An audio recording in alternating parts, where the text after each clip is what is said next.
St. Mary's home were like sisters to her. But there was one particular lady that stayed with us like family all the rest of her life. That was Miss Miriam Clark. Miss Miriam had 2 children, Catalee and Edward. And Daddy was working for the city. We lived in Sampson. The rule was if you worked in the city of Jacksonville, you had to live in Duval County. Daddy rented a room in a rooming house to satisfy that requirement. And when Miss Miriam and Catalee and Edward needed a place to live, they lived in that rooming house. Now, Catalee grew up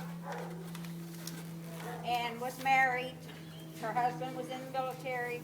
He was killed in Korea, buried in Arlington National Cemetery. She had 2 children.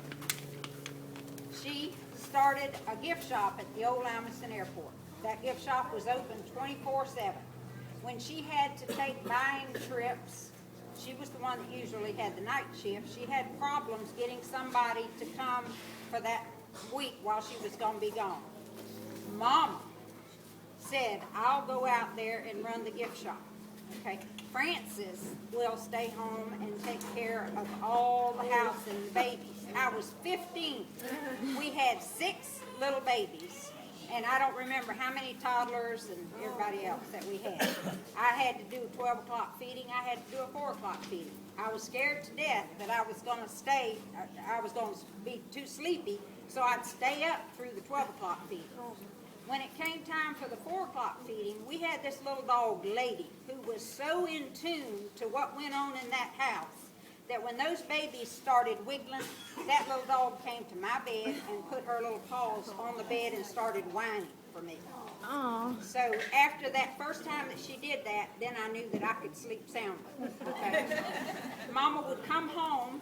I had fed the babies, got lunches, got breakfast. Mama came home in time enough for me to go catch the school bus. Mama always said, you can do anything you want to do. Now, some things I didn't want to do. But I learned at 15 years old that I could certainly do what Mama needed me to do. Okay? Now, one little quick thing about Lady. Lady was just part of the family. Annie Claire worked for a vet named Dr. Johnson, and there's just no telling what Annie Claire was going to bring home.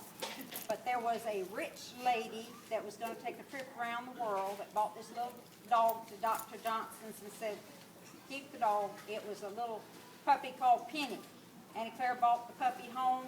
It was Lady. And she was just part of our family. She's in our family picture.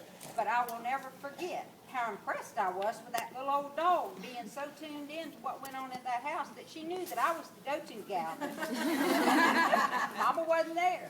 Wow, that was a smart Was dog. she a fox terrier? A fox terrier. I'm not real sure. And Lady was gone for nearly a year one time. Right. She'd get under the car seat when the car went to town and you didn't know she was there, and she'd get out in town. Oh. And she did that. And Julington Creek Bridge was a 2-lane wooden bridge. We lived across it. One time we were on the church, I believe, or whatever. We went across it, and Lady was darting back and forth, waiting for coming home. She From went all the way downtown from downtown Jacksonville, Jacksonville coming out to Sampson. 13 to the Julington Creek Bridge. She was dirty, cut up, A mess. but she knew us. That's something. Coming home. Yeah. That's a neat story. Okay. That's it. That's great.